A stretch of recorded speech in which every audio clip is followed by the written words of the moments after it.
Chances are you're not a vegan, but you may have had an almond latte this week, or at least tofu in your ramen at some point. And even though a really small number of people actually identify as fully vegan, vegan products are filling up and flying off supermarket shelves. That's because more of us are now substituting meat and dairy products with plant-based items. Yo, I told my friends that I'm gonna become a vegan and live that plant-based diet. So I became a vegan. I've been vegan practically my whole life. I'm vegan. Is it a fad like so many other food trends? Or is it the start of something much bigger? This is your Bloomberg Quick Take on the vegan economy. The Vegan Society was founded in 1944 in a bid to discuss non-dairy vegetarian diets and lifestyles. They say you gotta eat vegetables. Too much meat's bad. It began and remained a very small community for decades. But the animal alternative industry is now expected to grow to $140 billion in the next decade. There's something out there for anyone who wants to replace any amount of animal product in their diet, from cheese or yogurt replacements to bloody veggie burgers. But since only 6% of Americans describe themselves as vegan, this growth is coming from outside that community. Our meat-heavy diet doesn't just harm animals, it's killing our planet too. Livestock farming produces about 14.5% of the planet's greenhouse gas emissions. Cows are the main offender. Rearing and feeding farm animals leads to deforestation, which in turn reduces our ability to absorb CO2 in the atmosphere.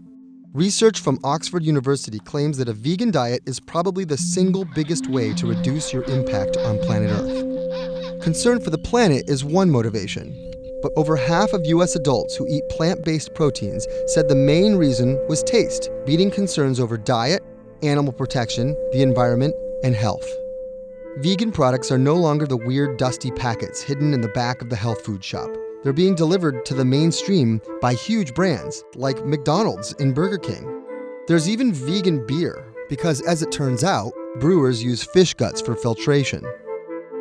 And the obsession with oat milk has led to shortages in the US, causing hysteria across the country. Well, mainly Brooklyn. Investors are now getting in on the action.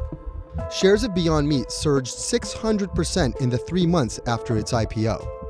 Another plant-based burger maker, Impossible Foods, raised $300 million in the same month. So what could hold this burgeoning vegan economy back?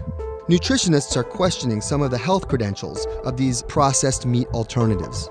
Burger King's vegan burger, the Impossible Whopper, contains a whopping 35 grams of fat and 1,080 milligrams of sodium. That's almost half of your recommended daily allowance of sodium. Others warn that genetically engineered ingredients need more research to determine their safety. Despite the concerns, there are bullish signs. Traditional meat and dairy companies like Tyson and Dean Foods have invested in plant-based products. With supposed benefits to our health, moving to a vegetarian and vegan diet could produce savings of up to $1 trillion a year on healthcare and lost working days. Like it or not, humans are going to have to shift their diets to help stem the tide of climate change. With our planet's population growing, the vegan economy will need to win over even more of us if it's to have a substantial impact.